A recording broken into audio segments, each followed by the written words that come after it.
Hey, Paul. So you've been asking all the questions. I've got one that I haven't been doing, which is collections. How are you handling collections? Yes, oh my gosh, this one has been a fun one. And I've talked to a couple people in the community that are doing this that are just trying to figure out the best way about this. Every co-living property management, whether you're doing it on your own, is going to have to figure out their own thing. But with Padsplit, after somebody doesn't pay their rent, they go over their $300 threshold, and you terminate them and they leave. You're going to have a $500+ balance usually. And then if they destroy the room, there's a little bit more. You're still usually under $1,000 that somebody owes you. It makes it really hard to go after somebody in collections because the likelihood of them paying and the likelihood of it being worth the trouble is slim. But here's what I've been doing, and it's who knows if it's going to work or not. I haven't collected anything, but this is my thing. I want to hold people accountable.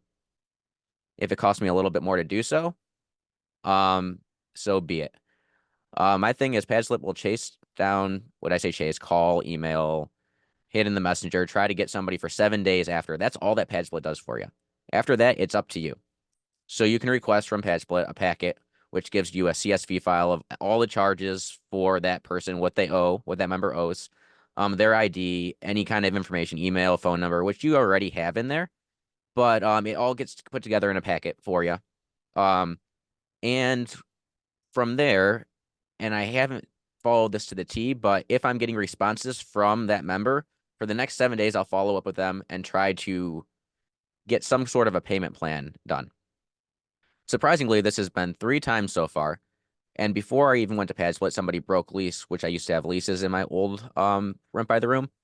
I did get a hold of this member and we set up a payment plan, and right from the get-go, whatever they owe, I knocked 15% off. I said, hey, if you set up this payment plan with me and you pay on time, first of all, it's not going to affect your credit. We don't have anything negative on your credit right now. If you can work out a payment plan with me, whatever we decide on, I'll knock off 15% of what you owe. And if you pay on time, I will not send you to collections. It's worked 1 out of 3 times so far.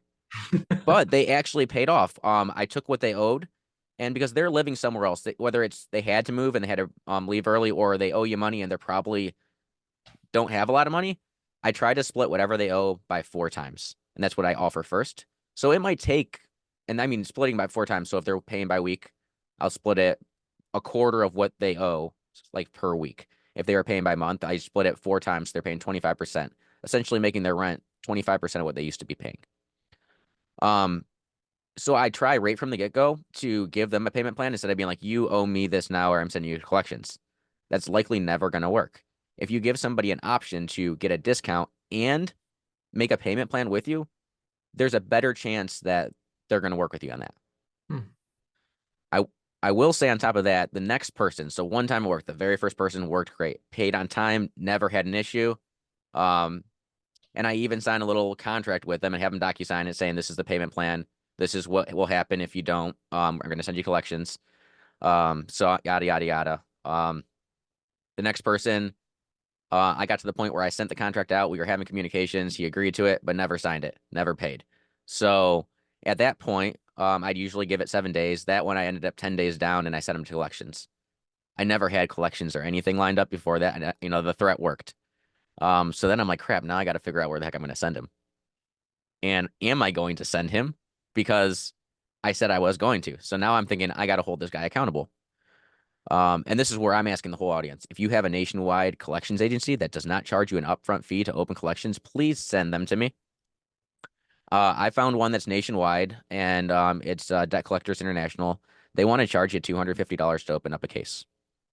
I talked to them, got them down to $99. I'm like, hey, if I give you more work and I have more people that are having the same problem on my network, I'm having a Zoom, coming up with multiple investors having the same issues. Would you give me a break on this? So I got them to give me that $99 fee to open collections up. Nice. From there, if it's under $1,000, they're still going to take 50% of whatever they collect.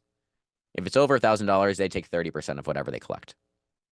Um, and it's nice because this place has an online portal that you can go and see what they've been doing and how they've been attempting to collect and if they've collected. So there's a track record as well. So it's something that kind of taken off your plate, but just like property management, I still check the portal to make sure they're doing something. And if I don't see something going on, I call in to make sure, find out what's going on. Um, but unfortunately, I have had to send two people to collections. So the first thing that I said of trying to do a payment plan with them, it didn't work for the next two. Um, One other thing I would say with that, with collections, the faster you get after them, the better chance you have of collecting. So that's why Yeah. I give Padsplit their 7 days. I take my 7 days, and at that point, if I can't get communication, I'm sending them off to collections. Awesome, man. I haven't pursued that at all. I've just been letting Padsplit do their thing, and I've tried to on the upfront portion vet as best I can to mitigate that. And I'm Yeah. starting to see a couple, and I've had some people bail, and I've lost, I don't know, maybe $1,000 or something over the maybe three. I've got 24 units, so 3 out of 24. Like you said, it's probably not worth your time, but I like the holding people accountable part. Yeah. And up until recently, I mean, things are getting tough. The economy's bad, so I think it's kind of it's going to tick up, and it's going to get worse and worse. So I'm trying to vet a little bit better. That's why we mentioned in one of the other videos that I'm going to even Yeah. mention the rent collection, which I haven't in the past, up front and get that understood. And if I'm not going to let that 300 threshold happen. I know Padsplit does, but I don't. So as soon as it hits Okay. that, I'm pinging them and saying, "Hey." So that way I'm addressing it sooner than later. So that's a mitigation tactic, but I haven't gone down the collections thing, which I want to learn from you actually. Yeah, and I'm still looking for that agency that won't charge you an upfront fee to open it up. I did find one property manager, and this is the property manager I'm leaning towards, that they have like an internal, it's not their collections agency, but somebody they work with that they don't charge them upfront fee, but I don't get that. That's one of the perks to working with them. If I Nice. go with them and I have to send somebody to collections, they're going to open that up for me, and I don't have to pay to open it up. It's just off whatever they collect. And it still Yeah. is 50% of whatever they collect, but I don't have a bill up front, and I'm okay with that. Yeah. Yeah. It's 50% of something rather than nothing. Yeah. Yeah. And I mean, it's more for me, and this is where a lot of hosts just don't want to do it because it's more money out of their pocket. It's an accountability thing. If I tell you I'm going to do something, I want to show you that I'm going to do that. Yeah. I So like that. I gave you your chance. I worked with you a payment plan. I gave you a break right off the bat. So, and I have email, messages through Padsplit track record of me offering that in case I ever do, like, somebody really destroys a room and I have to bring them to actually file a judgment and go to court. I can show that I was actually trying to work something out with them before just, you know, saying, "Hey, we're send you off to collections."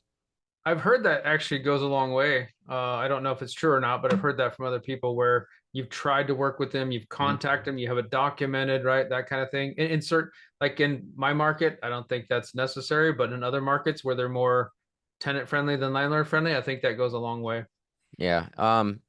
And through having to evict, it does. I know that for sure. Mm, So, yeah. but yeah, that's where I'm at with collections, and it's still yet to be seen if it's worth it.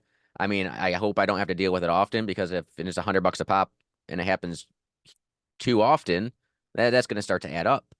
But like you said, it's vetting. If we vet better, we can hopefully avoid some of these people.